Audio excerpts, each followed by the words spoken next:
Cada proyecto es diferente, no se puede establecer una norma para solucionar un tipo de proyecto, pues cualquier género de edificio posee características únicas en su estructura espacio-funcional que atienden a necesidades particulares. Sin embargo, una actitud normalizadora de los criterios de diseño es aplicable sobre todo al trabajar producciones seriadas de elementos arquitectónicos. Y es que una cocina se puede adaptar a casi cualquier espacio, porque hay varias alternativas de distribución. Puede ser en L, con una solución sencilla que permite la integración del desayunador como estas, o pueden ser soluciones más sencillas cuando tienes espacios muy alargados. Ahora, si no lo tienen alargado y más bien es pequeño y ancho, Ah, caray. Eso sí me interesa. hay diferentes alternativas de disposición en forma de U, con espacios más cuadrados, o esta para espacios más rectangulares. Ahora bien, para el sin esquinas en su casa, las soluciones en paralelo abiertas en ambos extremos es lo más viable. Y de ahí partimos a soluciones más complejas y con espacios que requieren otras soluciones, como solución en doble L o en paralelo de una planta rectangular, donde el ancho se reduce al mínimo y permite incluir un desayunador para 2 o 3 personas, y hasta soluciones en S con un desayunador más grande. Y como dice Javier Fonseca en el libro Las medidas de una casa, puesto que una ama de casa pasa varias horas al día en la cocina, esta deberá ser planeada con especial cuidado. Es necesario conservar las relaciones de funcionamiento entre las diferentes áreas de trabajo. La cocina debe ser funcional y optimizar los movimientos del usuario, evitando los estiramientos forzados y las frecuentes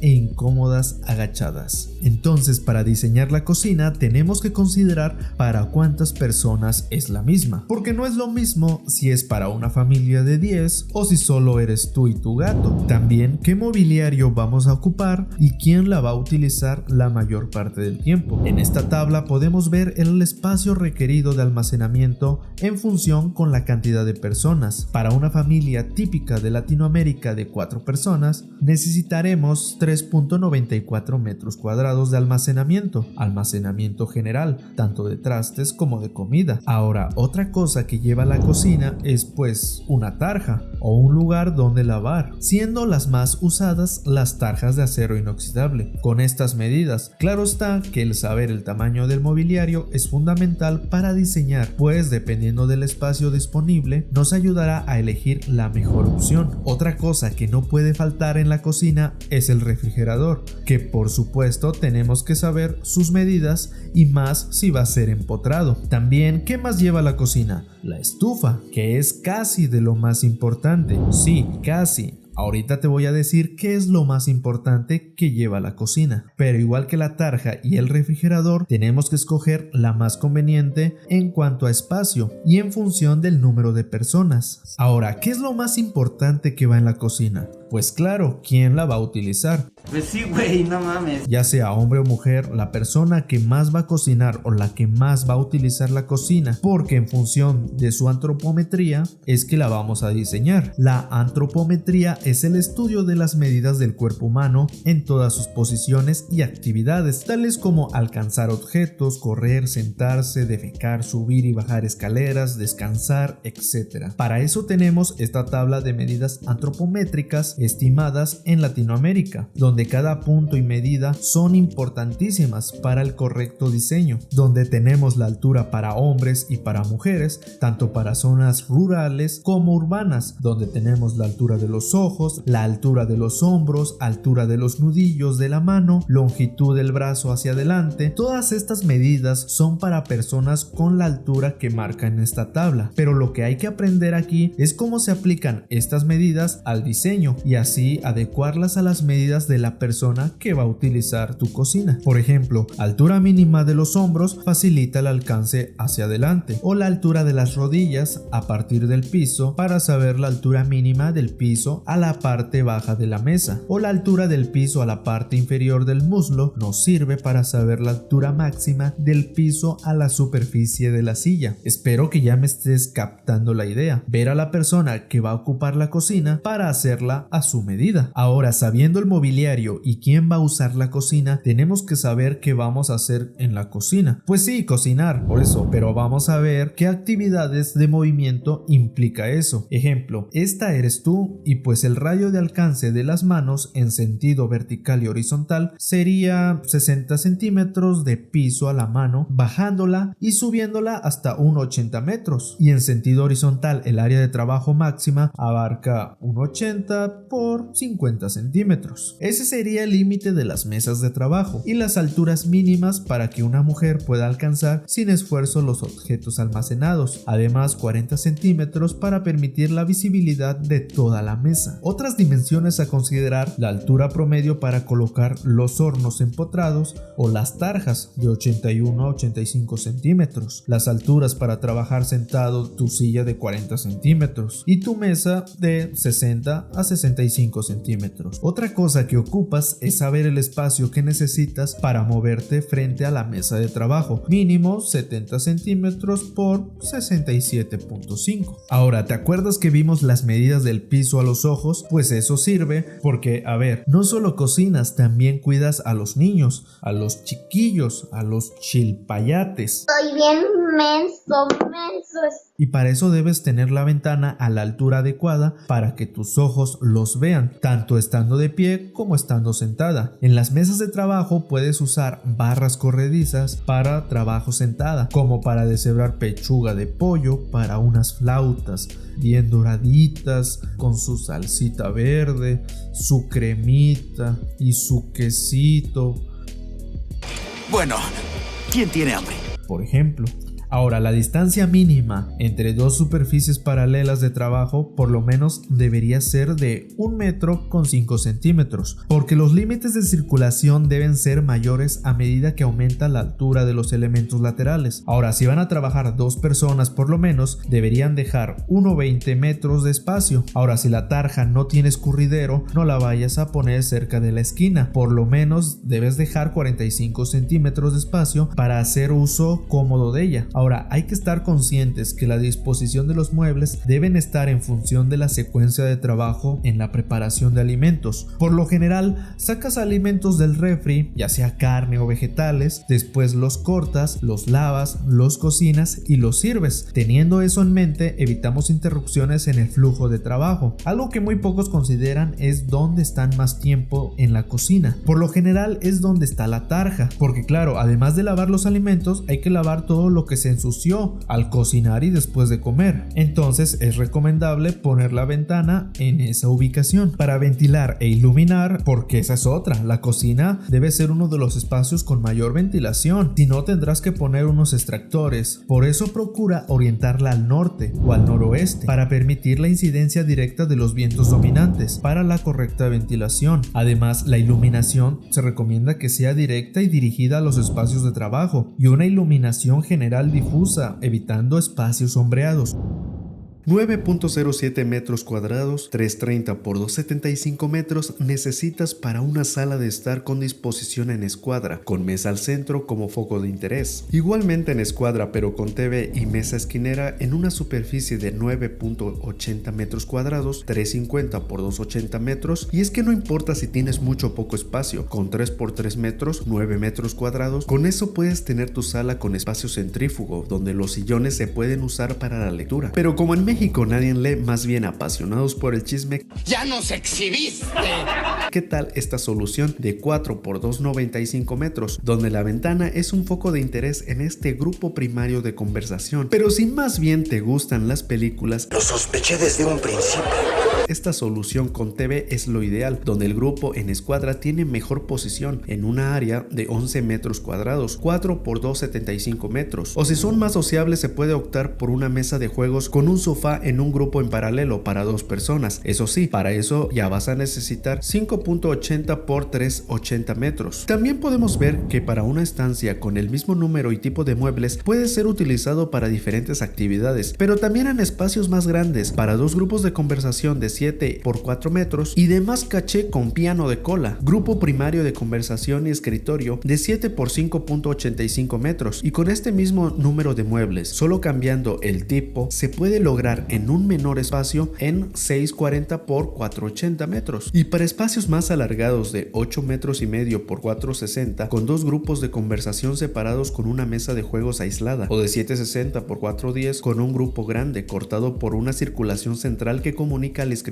y la mesa de juegos. También se puede integrar con otro local a lo largo y si reducimos el ancho al mínimo con un grupo primario de conversación y un piano de cola en solamente un espacio de 340 por 575 metros. Y viendo un par más de alternativas de distribución diferentes, podemos ver esta con disposición perimetral del mobiliario que reduce las posibilidades de acceso en 30.40 metros cuadrados. ¿Y qué tal esta otra hasta con chimenea de 40 metros cuadrados 845 por 480 metros? Y es que la estancia o sala de estar ocupa un lugar importante por las actividades que ahí se desarrollan. Representa el espacio de reunión social y familiar, especialmente por la tarde y noche. Las actividades comunes en una estancia son la convivencia, estar, conversar, leer, escuchar música, ver televisión y descansar. Los grupos de convivencia primaria se aglutinan en forma centrífuga, siempre con un foco de atracción visual que puede ser una mesa de centro, la chimenea, una ventana, etc. La actividad de lectura, en los casos en que la estancia lo permita, requiere de un espacio aislado de los grupos de conversación. Se recomienda orientar la estancia del oriente al poniente, pasando por el sur. En este local toma gran importancia los conceptos de luz, textura, color, etc. para lograr espacios agradables. Y si hablamos del mobiliario, encontramos una gran variedad desde sillones pequeños para dos personas de 1.05 metros por 60 centímetros y grande de 1.35 por 75 centímetros. También individuales pequeños de 75 centímetros por 75, grande de 75 por 90 y ocasional de 67.5 por 75 centímetros. Además del sillón para tres personas pequeño de 1.80 por 75 centímetros y grande de 2.10 por 90. Aparte de sillones para sentarse, también hay sillas de 50 por 50 centímetros, taburetes rectangulares de 70 por 50, cuadrado chico de 50 por 50 centímetros, cuadrado grande de 70 por 70 y circular de 50 a 70 centímetros. Y por supuesto, si algo no puede faltar son las mesas de centro rectangular lateral de 60 por 40 centímetros, cuadrada lateral de 50 por 50 centímetros, de centro rectangular de 90 por 60 centímetros, de centro cuadrada de 1 metro por 1 metro y circular de 90 y de 50 centímetros, escritorio de 1.40 por 70 y mesa de juegos de 90 por 90. Y para darle algo de vista a tu sala de estar, no estaría de más tener algunas bonitas macetas que van desde los 30, 40 y 50 centímetros. Y para la lectura vas a necesitar una lámpara de pie en un espacio de 50 centímetros. Y en lo particular no conozco a alguien que tenga un piano en su sala.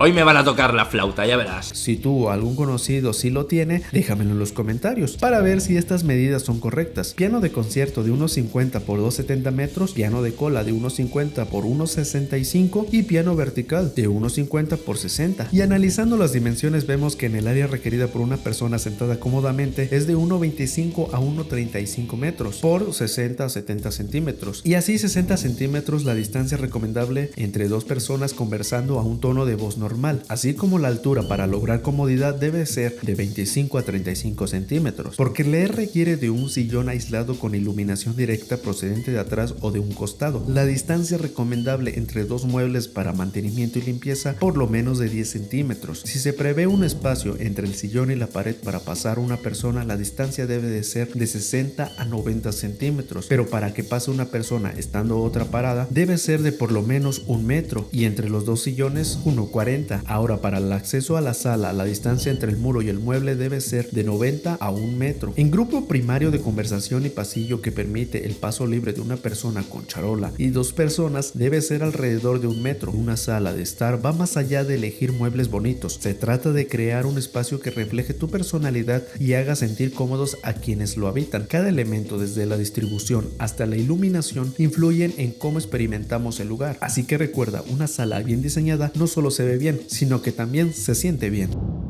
9.16 metros cuadrados 3.10 por 3.10 es lo mínimo que necesitas con un comedor de mesa redonda para 4 personas. Y si la quieren pegada a la pared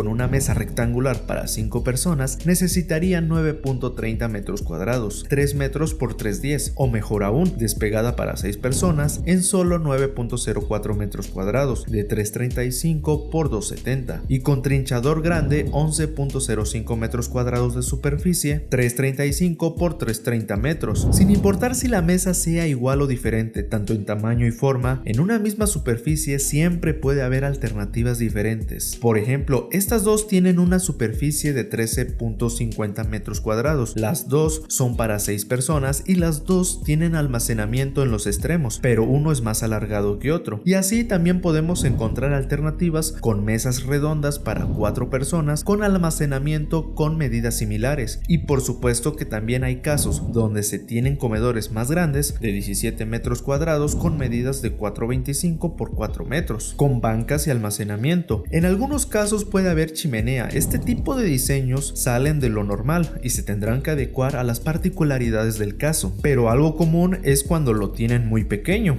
¡Ya nos exhibiste!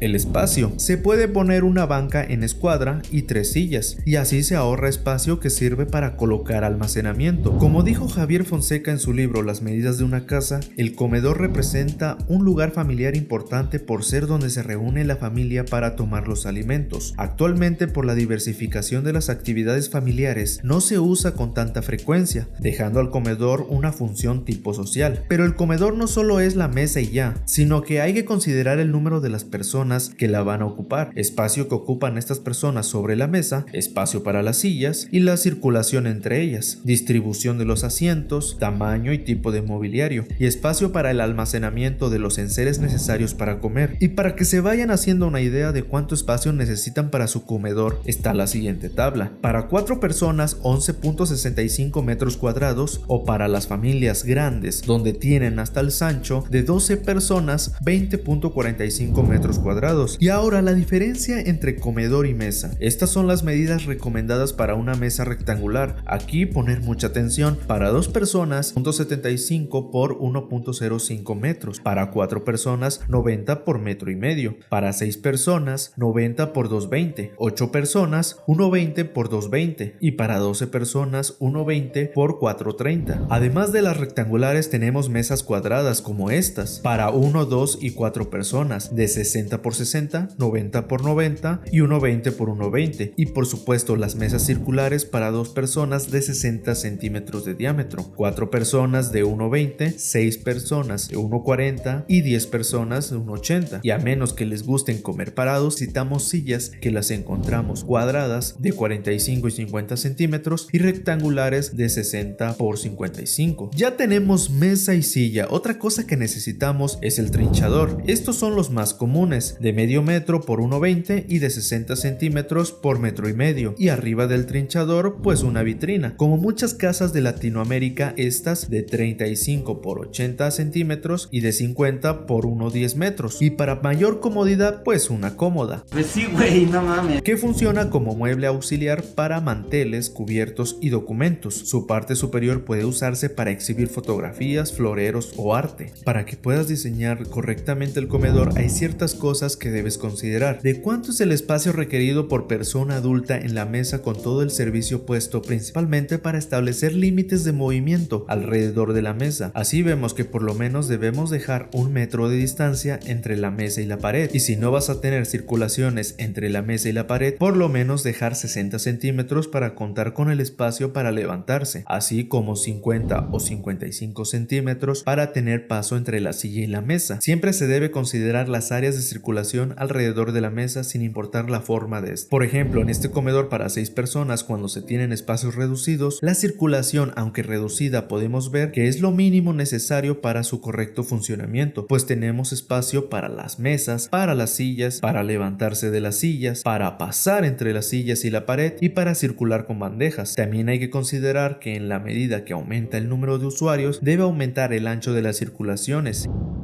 2,5 metros por 3,90 son las dimensiones mínimas que necesitas para una recámara individual con su cama, su tocador, su cómoda, su sillón, banco y mesa de noche. Porque todo cabe en un jarrito sabiendo acomodar. Pues sí, güey, no mames. Al menos así lo notamos con estas alternativas de distribución de recámara individual, que puede ser aún más pequeña si quitamos un sillón. Puede llegar a medir 3,40 por 2,40 con áreas mínimas, claro está, pero si de recámara principal hablamos, sí o sí tiene que ser matrimonial, por lo menos como esta, con una cama matrimonial y un sillón individual en 11,49 metros cuadrados, de 3,65 por 3,15 metros. Ahora, si la prefieren grande, de 19,26 metros cuadrados, 5,35 por 3,60, ahí sí podrán tener su cama king size, sus 2 mesas de noche, sus 2 cómodas, su sillón individual y su banquito. Pero si piensas que para qué 2 cómodas, No lo sé, tú dime. pues mejor una cómoda y un tocador, tal y como esta opción, y en solo 5,20 por 3,75 metros. Y así podemos ver que tenemos gran variedad de medidas y tamaños de espacios que podemos utilizar para nuestra recámara, como esta recámara matrimonial con 2 cómodas en solo 3,80 por 3,10 metros, esta de 4,50 por 3,70 con cama matrimonial y una cómoda, y algo totalmente diferente como esta con 2 camas individuales y una mesa en esquina o simétricas con camas gemelas en solo 3,90 por 3,90 y en una mayor área con 3 mesas de noche, y otra variante en los 3,90 por 3,90 en donde el tocador sustituye las mesas de noche, y así como con espacios similares, solo cambiando la disposición y el número de muebles podemos cambiar por completo la apariencia de la recámara, pues en la actualidad las recámaras, además de utilizarse como dormitorios, sirven para realizar otras actividades que requieren de mobiliario específico. Además de las camas y de los espacios de guardado de ropa, estas actividades suelen ser leer, estar íntimo, vestirse, estudiar, etc. La situación de las camas en los dormitorios influye en la personalidad de los usuarios, porque afecta la sensación de seguridad o descanso. Esto depende también de otros factores como el color de las paredes, la intensidad de la luz, la forma misma de la cama, su orientación y su relación con la ventana o con su puerta. En relación con los demás locales de la casa habitación, las recámaras deben ubicarse en una zona de relativa intimidad y apartada de la estancia y el comedor, que se consideran como zonas de convivencia social. Los principales factores que intervienen en el diseño de las recámaras se pueden resumir de la siguiente manera: el número de miembros de la familia determina el número de las camas y por lo tanto el número de las recámaras. La estructura usual de la familia determina que para los padres debe haber una recámara principal, que generalmente es la más grande y en algunos casos cuenta con baño privado. La edad y el sexo de los hijos determinan las agrupaciones en la distribución. Las actividades y las costumbres de los miembros dictan algunas condiciones de diseño, como es la inclusión de otras actividades en los dormitorios. Y ahora vámonos a las camas.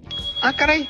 Eso sí me interesa. Desde las más comunes como la individual de 1,90 por 90, las gemelas de 1,90 por 1 metro, la matrimonial de 1,90 por 1,35 y la queen size de 2 metros por 1,5, que no es igual a la king size, que es la más grande, de 2 metros por 2 metros. También tenemos cama redonda de 2,20 y el muy útil sofá cama de 1,90 por 90. Otra cosa que no puede faltar es la mesa de noche, que las encontramos desde 45 por 30 centímetros, 40 por 40, 45 por 45 y hasta 60 por 60 centímetros. Bancos cuadrados de 45 centímetros y, para que se pongan bien guapas, su tocador, Bien pensado, Woody. que puede ser de 1,20 por 55 centímetros y más grande de 1,40 por 70. ¿Y qué tal si le acomodamos unas cómodas que pueden ser desde 80 por 45 hasta 1,20 por 60 centímetros?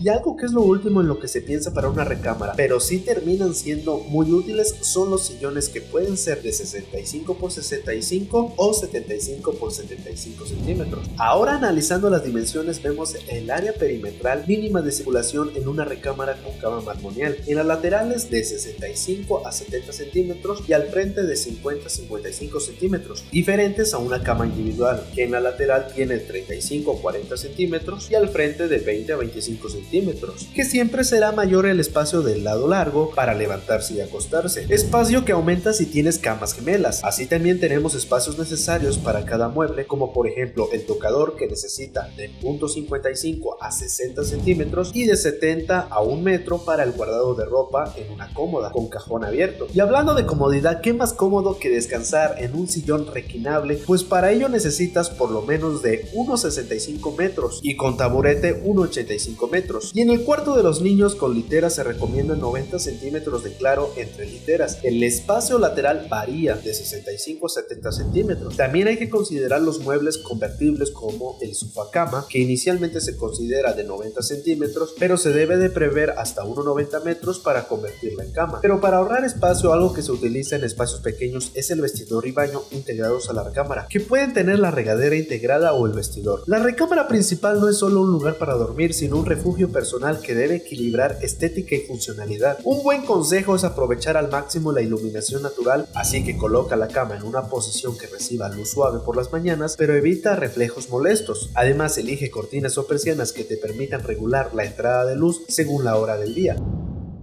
La puerta abre pegada a la pared y mira hacia el lavabo alineado con el WC y una ventana de 60 a 75 centímetros para ventilar e iluminar este medio baño. Y es que un baño debe incluir un inodoro, lavabo y ducha o regadera para ser técnicamente un baño, pues si solo cuenta con lavabo y WC es un medio baño o toilet, en español inodoro. Como este baño chico con regadera en esquina, también siempre con su ventana, siempre van a existir alternativas de distribución que funcionen para tu baño y medio baño como estas, con WC y lavabo encontrados con puerta en medio o alineados. Para poco espacio, un baño chico con regadera en esquina recortada podría ser la mejor opción. También con espacios más rectangulares, un baño chico con regadera y zona de vestidor, o con tina chica con ventilación sobre el WC o con ventilación a un lado. Pero también puede ser un baño chico con una tina grande con ventilación al centro, donde al abrir la puerta tenemos ese remate visual. Lo mismo con tina, lavabo y WC alineados. Entonces baño con tina chica o baño chico con tina, y de ahí partimos a soluciones más elaboradas. Ahora sí viene lo chido. Algunas que probablemente ni siquiera te habías imaginado, como baño con lavabo y tina separados de WC y lavabo, para que mientras uno se baña, otro usa el WC.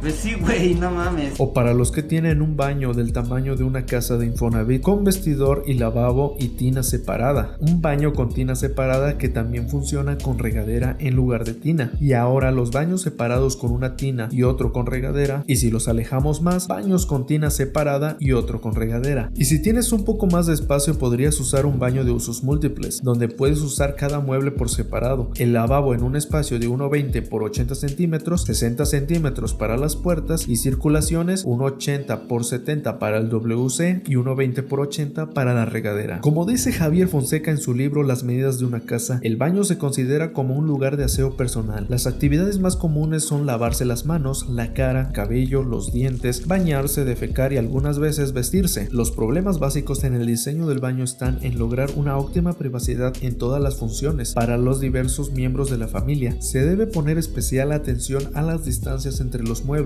para optimizar el espacio y las instalaciones hidráulicas y sanitarias. Se pueden determinar 4 tipos de baño: convencionales, múltiple, sanitario de visitas o medio baño y con una función anexa. El baño convencional está todo junto, lo puede usar solamente una persona a la vez en un espacio promedio de 3.7 metros cuadrados. El baño múltiple, para evitar la humedad excesiva en los baños, donde la tina o la regadera en un compartimento separado del resto y la privacidad en el uso del inodoro. Hay espacio para un lavabo adicional y un baño propiamente dicho se convierte en un espacio que es combinación de ducha y vestidor entre 7 y 10 metros cuadrados, inclusive hasta 4 metros cuadrados, pero siempre debe haber una regadera, incluso con tina. El medio baño con un lavabo y un WC en 1,5 metros a 2,40 metros cuadrados, y los baños con una función extra están provistos de otros espacios como un vestidor, un closet, una zona de lavado de ropa, etc. Ya una vez decidido el tipo de baño que vas a realizar, como cualquier otro espacio, hay que tomar en cuenta las dimensiones para su diseño, y es que es muy importante la disposición de los accesorios. Ver la altura del lavabo de 85 centímetros a 90 centímetros a la parte inferior del espejo, algo que en definitiva no puede faltar, así como apagadores, toalleros y accesorios para colocar productos. Iluminación y ventilación en todos los espacios, y el baño no es la excepción. La iluminación debe ser adecuada para todas las funciones. Para el arreglo personal es esencial que la iluminación principal esté dirigida a la cara y se disperse hacia los demás ángulos. Es necesario que las ventanas proporcionen suficiente luz en el día. Otra alternativa es la iluminación cenital cenital, que se puede lograr mediante domos o desniveles de losa. Y en cuanto a la ventilación, es esencial en el baño, ya que además de disipar los olores, ayuda a reducir la humedad de él mismo. Y así como hablamos de las ventanas, hablamos de las puertas, que deben de tener como mínimo 60 centímetros de ancho y con una función anexa 70 centímetros. La puerta no debe obstruir el espacio de uso de los muebles. La puerta, al abatirse, cubrirá la visibilidad desde el exterior, principalmente hacia el excusado. La puerta se abate hacia dentro del baño para evitar la succión del aire interior. En algunos casos se usan las puertas plegadizas de 2 o más piezas, con eficacia en los baños de uso múltiple. Conocer las dimensiones del mobiliario es básico para el correcto diseño interior. Dentro del mobiliario tenemos lavabos, con estas dimensiones más comunes, el más grande de 61 por 51 centímetros y el más pequeño de 45 por 40 centímetros. De igual forma vemos los WC con caja de agua de 54.5 por 77 centímetros, hasta sin caja de 36 por 61 centímetros. En Latinoamérica no es muy común, pero el bidet también es un mueble sanitario muy usado principalmente en baños públicos, y estas son sus medidas. Igualmente las tinas no son muy usadas porque requieren un mayor espacio, pues pueden llegar a medir desde 70 centímetros por metro y medio hasta 80 centímetros por 1,85 o cuadradas de 1,22 por 1,22. Y si analizamos las dimensiones nos damos cuenta que necesitamos para el uso del lavabo, con un lavabo de 45 centímetros y 1,10 por 65 centímetros, el espacio que ocuparía una persona en un lavabo, y una altura de 85 centímetros. Las dimensiones mínimas de una regadera son de 90 por 90 centímetros y un acceso de 70 centímetros, y sus alturas recomendables 1,20 para las llaves y hasta la altura de la regadera, desde 1,72 hasta 1,90 metros. Y en el uso de la tina, además del espacio que abarca esta misma, 70 centímetros por 1,05 metros para maniobrar afuera de ella, para permitir secarse, y 55 centímetros para las llaves de llenado y 60 centímetros para accesorios. Y algo de lo más importante, el espacio para hacer uso del WC, 75 centímetros por 1,25 metros como mínimo. Además de un correcto diseño del baño, su ubicación es fundamental para lograr privacidad, porque si tú estando en el baño escuchas la conversación en la sala, ellos también escucharán la tuya. A eso se le llama estrategia.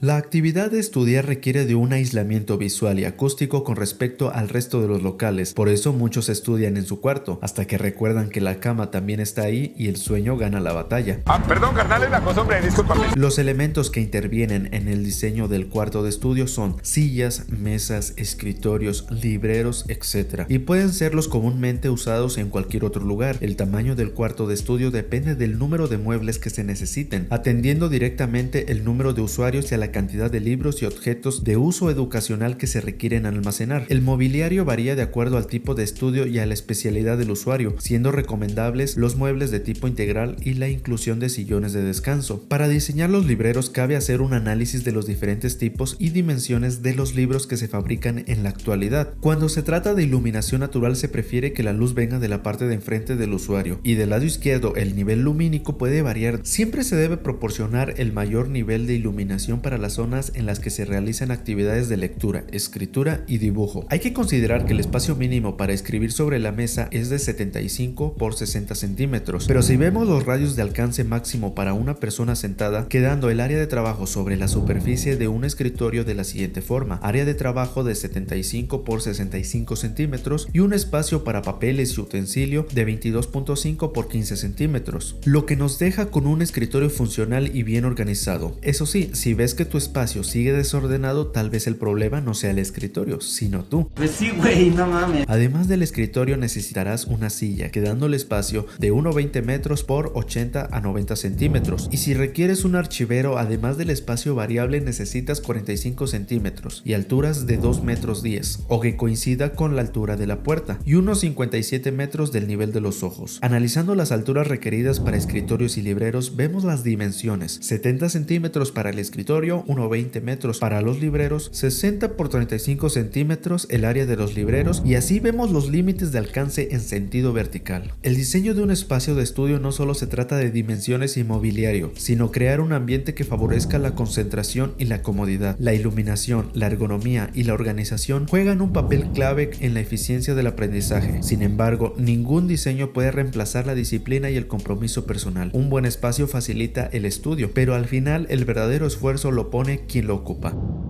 En algunos proyectos, además de la estancia, se incluye un lugar cuya función principal es el de estar familiar. Y suele ser ahí donde se coloca la televisión. En algunos casos permite durante el día actividades de lectura, descanso o juegos. Y como dicen en algunas casas, el lugar donde todos quieren estar, menos cuando hay que limpiarlo. ¡Ya nos exhibiste!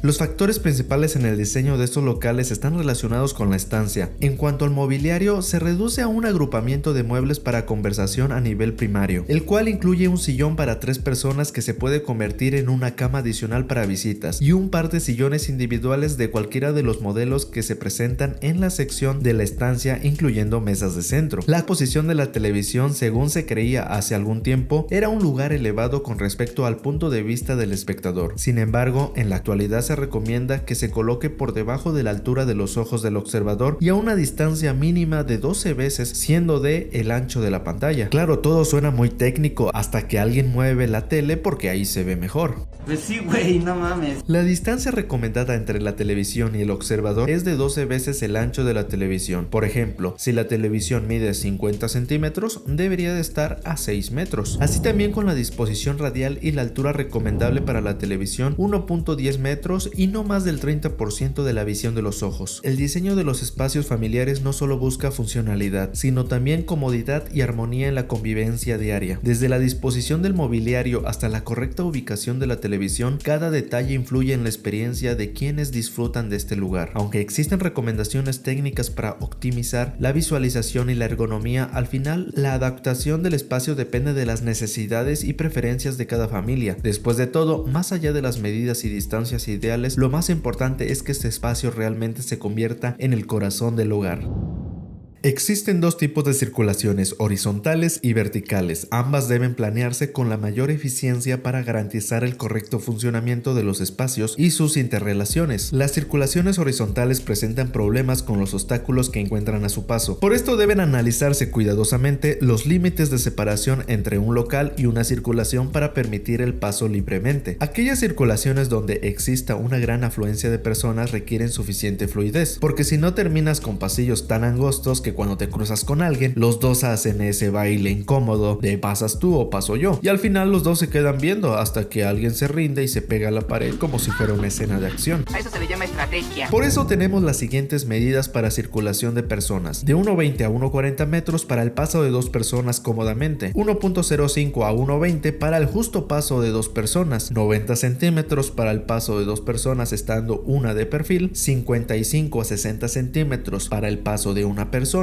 y 35 centímetros pasando de perfil. Si el pasillo es de menos de 35 centímetros, ya no es una circulación, es un filtro natural para gorditos. Maravillosa jugada. Y para espacios, las circulaciones con obstrucciones: 2 metros 40 con 2 puertas alineadas de frente permitiendo el paso de otra persona, 2.20 con 2 puertas no alineadas, 1.80 para una puerta y el paso de una persona cómodamente y 1.40 para el paso de una persona de perfil. Al final, el diseño de las circulaciones no es solo una cuestión de medidas y normativas, sino de cómo vivimos y nos relacionamos con los espacios. Un buen diseño no solo facilita el movimiento, sino también mejora la experiencia de quienes lo usan, evitando incomodidades y permitiendo un flujo natural. Porque en arquitectura, como en la vida, si no dejas el espacio suficiente para que las cosas fluyan, tarde o temprano alguien va a terminar atorado.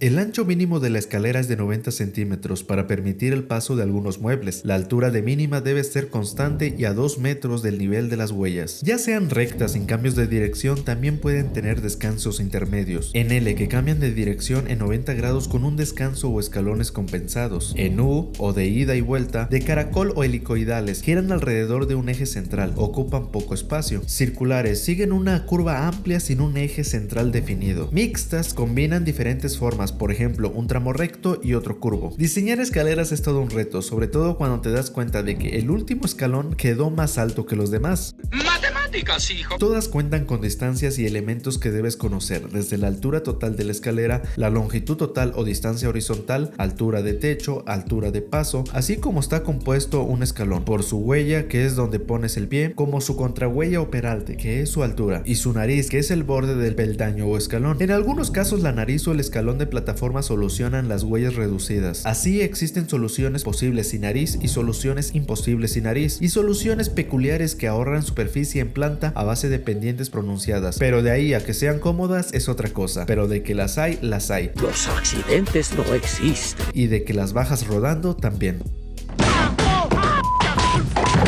La necesidad de una circulación vertical en las casas habitación es frecuente. Los elementos básicos para diseñar escaleras en casas unifamiliares se reducen a los siguientes factores: la ubicación, la capacidad o intensidad de tráfico, la altura que salva, la pendiente, la forma. La ubicación de la escalera está en función de los puntos de partida y destino, dependiendo de las relaciones que hay entre los locales que está comunicando. En las casas habitación de varios niveles se usa para establecer la transición entre las zonas íntimas y las comunes. Enlaza la estancia comedor con las recámaras y los baños familiares. En el diseño de las escaleras también se debe de prever el paso de algunos muebles que eventualmente tendrán que ser transportados. En resumen, una escalera bien diseñada facilita la circulación y evita que un sofá quede atrapado a medio camino. Bien pensado, Woody. Y es que según el número de personas será el ancho de las escaleras, que pueden ser de 90 centímetros para una persona, de 1,10 a 1,20 para 2 personas y 1,90 para 3 personas. El diseño de la escalera está limitado por la altura que ha de salvar, la cual determina la cantidad de peraltes y que, junto con el tamaño de las huellas, delinea la pendiente. Lo ideal es que la escalera te lleve cómodamente a tu destino, no que te haga pensar que estás subiendo un Everest en miniatura.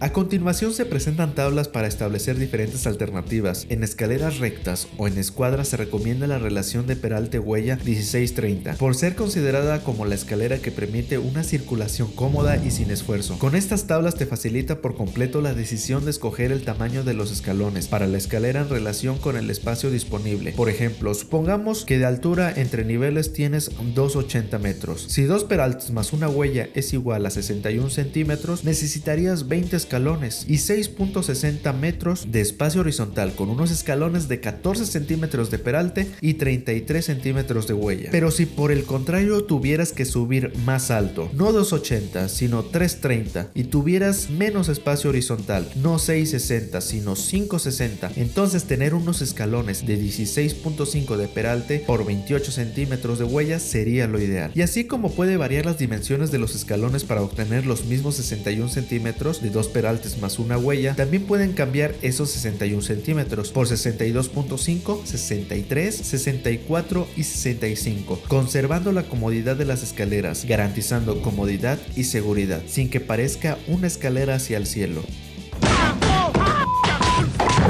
Para escaleras marinas, peldaños de a cada 30 centímetros y una separación del muro de 20 centímetros mínimo. Para compensar una escalera sobre la línea de circulación trazada a 45 centímetros del centro, en escalera de caracol y o la esquina interior en escalera de rampa, todas las huellas deben conservar la misma medida. La línea de circulación es el eje de una persona circulando. Es en la forma de las escaleras donde entra la creatividad del diseñador. Es conveniente dejar, tanto al inicio como al final de la escalera, una superficie de vestíbulo o preparación que debe tener por lo menos el ancho de la escalera y que no obstruya la circulación de ninguno de los pisos a los que comunica. Los descansos deben tener en las esquinas donde cambia de dirección, como en los descansos intermedios, en el caso de escaleras rectas. En las escaleras de más de 5 peldaños es recomendable colocar pasamanos a una altura mínima y por lo menos a lo largo de uno de sus lados. Además de cumplir su función esencial de comunicar a 2 niveles, se convierten en elementos arquitectónicos que imprimen un carácter a los espacios que las contienen.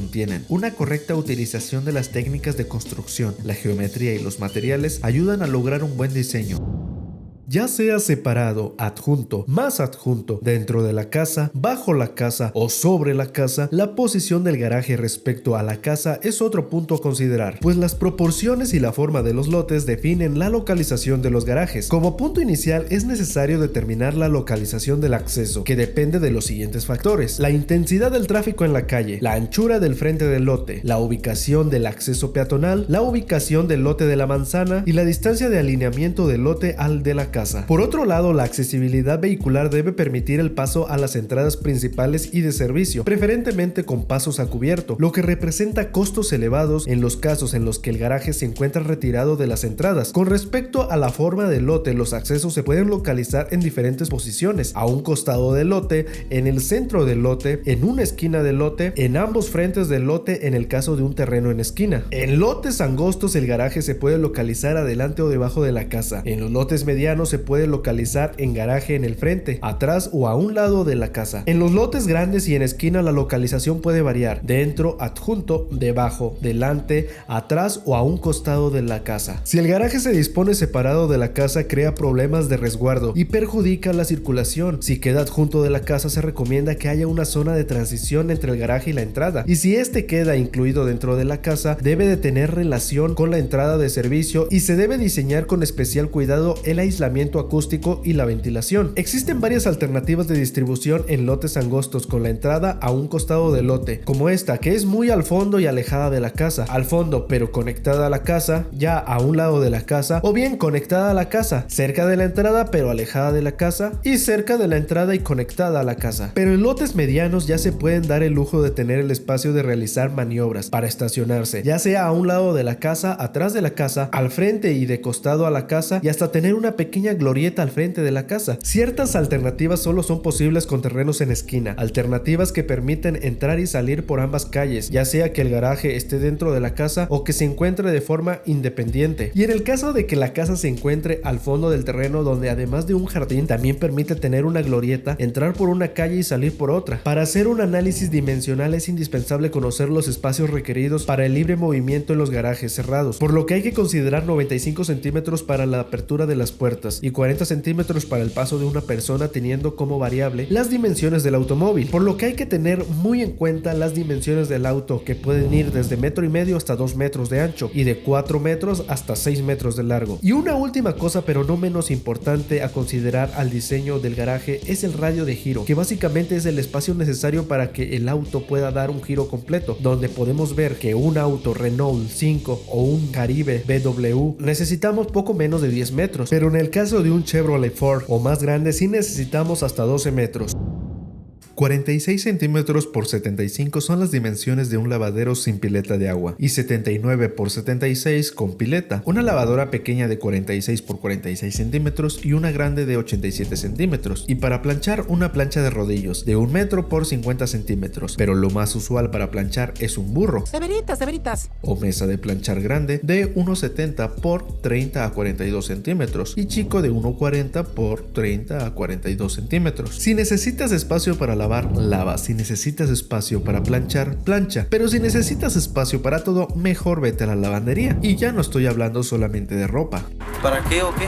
Pues sí, güey, no mames. El equipamiento necesario para la automatización de esta actividad varía en América Latina por la limitación que impone la tecnología de producción y la capacidad de compra del equipo. El proyecto de los cuartos de lavado y planchado dependen de la secuencia funcional de la actividad, así como de las características del equipo y sus espacios límite de operación, incluyendo los lugares de almacenamiento transitorio y el equipo manual, utilizando planchas, cubetas, ganchos, etc. Usualmente se trata de locales anexos a la cocina o a uno de los baños. Las casas grandes permiten ubicarlos en las zonas destinadas a los servicios fuera de la zona familiar y cercanos a las habitaciones de servicio doméstico. En resumen, el diseño del cuarto de lavado depende del espacio, el equipamiento y el presupuesto, pero al final la ropa sucia siempre encuentra su camino hacia la cama o una silla. No mames, qué asco. Hay que entender el proceso. La ropa llega de las recámaras o del lugar en que se haya desocupado. Esta se deposita en un recipiente que debe tener ventilación adecuada. Pasa por la zona de lavado, que se puede hacer en forma manual o mecánica. Algunas lavadoras tienen exprimidor o escurridero. El secado de la ropa puede ser natural o mecánico. Una vez que se secó la ropa, se deposita en un lugar donde se selecciona, es decir, si necesita reparaciones o costuras, o pasa directamente a la zona de planchado, lo cual puede ser manual o mecánicamente. Por último, pasa a un closet donde se almacena transitoriamente antes de volver a su lugar correspondiente. Y ya después de todo este proceso, la ropa se siente tan agotada que dice: al menos si me planchan, que sea con cariño. ¡Buen intento, paposo!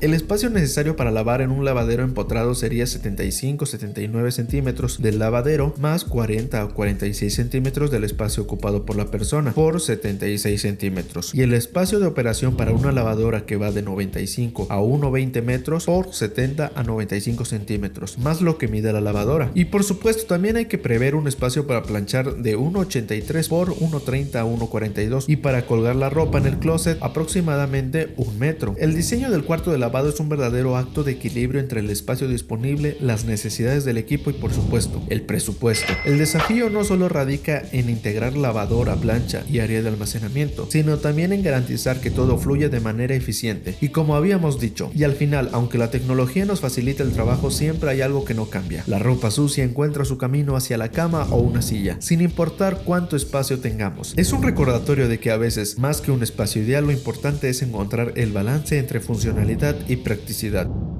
La sombra de los árboles varía con las horas del día y estaciones del año. Es un valioso auxiliar para proteger del sol. De esa forma, el conocer y seleccionar correctamente los árboles a usar es muy importante. Por ejemplo, un árbol de hoja caducifolia proporciona sombra en verano, cuando está el calorón, y sol en invierno, cuando está el friazo. Así que ya sabes, si plantas un árbol en tu jardín, dale tiempo. No le exijas sombra de inmediato, que no es sombrilla. Y si alguna vez ves uno dándote sombra todo el año, pregúntale si también paga renta. Pues sí, güey, no mames. Y es que hay que entender la vivienda actual como un filtro selector. Permite y matiza el paso del ambiente exterior al interior para lograr el control ambiental que permite al hombre vivir bajo las condiciones necesarias de confort, donde el diseñador debe conocer y entender cómo se relaciona el edificio con el clima, la orientación, la ventilación, la iluminación, el ruido y el aire acondicionado. Al diseñar debemos considerar y explorar cada vez con mayor cuidado todos los factores externos que configuran e interactúan con la vivienda. Las variables climáticas más importantes que debemos tomar en consideración son el sol, la luz, el viento y las estaciones del año. El mayor efecto de la radiación solar es calor. La luz y por tanto los reflejos son parte indisoluble de la presencia del sol. El ángulo de incidencia a distintas horas y estaciones debe ser considerado para lograr su óptima utilización de la luz en la calefacción y la iluminación. El viento también tiene un efecto decisivo en la posibilidad de ofrecer una ventilación natural y enfriar a la vivienda. Y claro, si todo falla, le ponemos sombra con una lona de esas azulitas y ya quedó, climatizado estilo barrio fino. Por último, las estaciones del año en función de precipitaciones pluviales, cambios de temperatura, humedad, tipo de vegetación, etc. tendrán una gran influencia en la necesidad de proporcionar calefacción, ventilación, bajadas de agua, resistencias a cargas de nieve, etc. Al diseñar, todas las variables del clima se relacionan en tres distintos niveles. Primero, el clima de la región. El segundo nivel consiste en las variables climáticas. El tercer nivel es cómo el microclima afecta a nuestro sentido personal de bienestar. Esta relación crea un bioclima en donde la respuesta humana al medio ambiente determina el confort personal en cualquier local. La temperatura es la variable ambiental que mayor impacto tiene en el hombre. La mayor variable climática íntimamente ligada a la temperatura es la humedad. Y si después de estudiar el clima, la humedad, la temperatura y hasta el microclima, la casa sigue sin sentirse cómoda, capaz que el problema no es el diseño, es que pusieron la cama donde no le da la señal del Wi-Fi. Aquí les pregunto, ¿qué hubieran hecho ustedes? Por eso, en esta gráfica se muestra la tan deseada zona de confort. Aquí vemos del lado horizontal la humedad en porcentaje y del lado vertical la temperatura en grados centígrados. Mientras menos temperatura, más asolamiento, y mientras mayor temperatura, mayor ventilación. Así vemos la mínima extrema de la temperatura de 12.9 grados y máxima extrema de 32.7 grados y de 30% a 43% de humedad. Y si llegamos a esa zona de confort de 21 a 27 grados centígrados y 25 a 60 de porcentaje de humedad. Entonces, teniendo todo lo anterior en consideración, vamos a ver cómo orientar cada uno de los locales de la casa. Siempre el sol sale por el este y se mete por el oeste, pasando por el suroeste, sur y suroeste, y los vientos dominantes del oeste al noroeste y norte. Entonces, cocinas, cuartos de servicio, bodegas y garajes deben estar orientados hacia el norte, del noroeste al noreste, lugares donde se requiere muy buena ventilación y luz natural sin el contacto directo con los rayos del sol. Y del patio de servicio pasas al patio de tendido, donde necesitas rayos del sol y ventilación. Por eso está orientado hacia el suroeste, oeste, noreste. Y de ahí pasamos a las recámaras, orientadas del noreste al suroeste, donde por las mañanas pegan los rayos del sol y por las tardes ya no, para refrescar la habitación antes de dormir. De igual forma, la estancia y el cuarto de estudio prolongándolo hasta el noroeste, para que se asolee más, pero también se ventile más más, al igual que el comedor. En resumen, al diseñar una vivienda no solo se trata de crear un espacio bonito, sino también funcional y adaptado a su entorno. El clima, la orientación y las estaciones del año influyen directamente en cómo vivimos, y cada decisión, desde la ubicación de las habitaciones hasta la selección de árboles, debe responder a esas condiciones. Recuerda, la vivienda es un filtro entre el exterior y el interior, y un buen diseño busca equilibrar confort, eficiencia y bienestar. Así que ya lo sabes, no subestimes nunca el poder del clima y de un buen árbol. Natural y artificial, las dos maneras en las que se puede lograr la iluminación dentro de una vivienda. La natural se logra a través de ventanas o vanos y desniveles en las losas. El área mínima de vanos para iluminación indica una quinta parte de la superficie del piso del local. Supongamos que tenemos un espacio de 5 por 2 metros, 10 metros cuadrados. Entonces, según esto, necesitaríamos 2 metros cuadrados de vano, que podría ser una ventana de 2 por 2 o 2 de 1 por 1. Así, si tu casa parece cueva, quizás no falten focos, sino ventanas.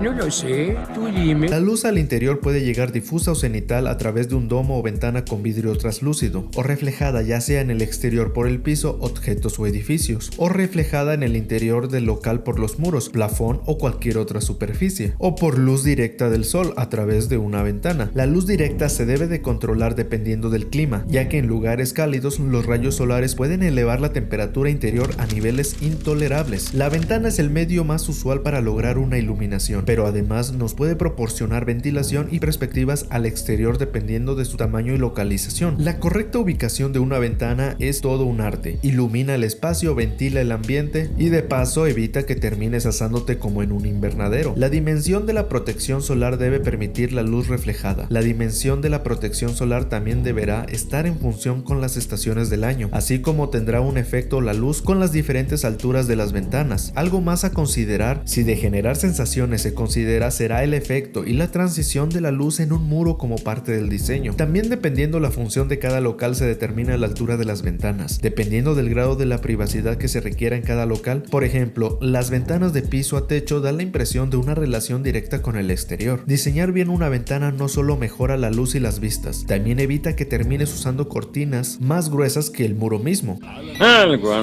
En cuanto a iluminación artificial, va directamente en función con el tipo de iluminación, que pueden ser directa, semidirecta, general difusa, semidirecta e indirecta. Se considera luz directa aquella que está a un 90 o 100% hacia abajo y de un 0% a un 10% hacia arriba. Semidirecta, que va desde 60% al 90% hacia abajo y del 10% al 40% hacia arriba. La general difusa, del 40% al 60% hacia abajo y del 40% al 60% hacia arriba. Y la semidirecta, de un 60-90% hacia arriba y un 10%, un 40% hacia abajo. Y la indirecta, la que va de 90% a 100% hacia arriba y del 0% al 10% hacia abajo. También, dependiendo del local, se determina el tipo de alumbrado que necesitamos y la intensidad lumínica en luxes. Por ejemplo, en la estancia se necesita luz indirecta general y directa en algunas zonas, y una intensidad mínima de 60 luxes y una recomendable de 150 luxes. En el comedor se recomienda luz directa al centro de la mesa, apoyada por general difusa, una mínima de 120 luxes y una máxima de 250 luxes. En la recámara se recomienda la semidirecta, apoyada por directa en algunas cabeceras, 150 luxes como mínima y 300 luxes como máxima. En un baño se recomienda general difusa, con dirección a la cara en zona de aseo personal, con 120 luxes como mínima y 250 como máxima. En un vestíbulo se recomienda una general difusa o indirecta, 30 luxes como mínimo y 60 como máximo. En pasillos y escaleras, la general difusa es la recomendable, con 60 luxes como mínima y 120 como máxima. En un estudio se recomienda la directa en las zonas de escritorio, apoyada por general difusa, con 400 luxes como máxima. En lavado y planchado, la directa en las zonas de trabajo, apoyada por general difusa, con 120 luxes como mínima y 400 luxes como máxima. Y en la cocina, la luz directa en zonas de trabajo, apoyada por general difusa, 180 luxes como mínima y 500 luxes como máxima. En cuanto a la ventilación, todos los locales dentro de una vivienda requieren de una ventilación que permita la renovación total del aire cuando menos de 2 a 4 veces por hora. En la cocina, por ser un local que requiere de una mayor ventilación, se recomienda una renovación de 15 veces por hora. Esta ventilación se puede lograr por medios mecánicos o naturales. En los casos de habitaciones con dimensiones dimensiones mínimas, la superficie total de vanos debe ser igual a 1/24 del área del local. Si se trata de cocina, sería de 1/8 del área del local. En todos los casos se recomienda satisfacer la ventilación de los locales de manera natural. La ventilación natural depende de la dirección y fuerza de los vientos dominantes. Tanto la fuerza como la dirección se pueden modificar con el uso de árboles y setos o construcciones cercanas, perforaciones o ventanas en los muros y desniveles en el techo para permitir y obligar el paso del viento. Si el vano de entrada de aire es pequeño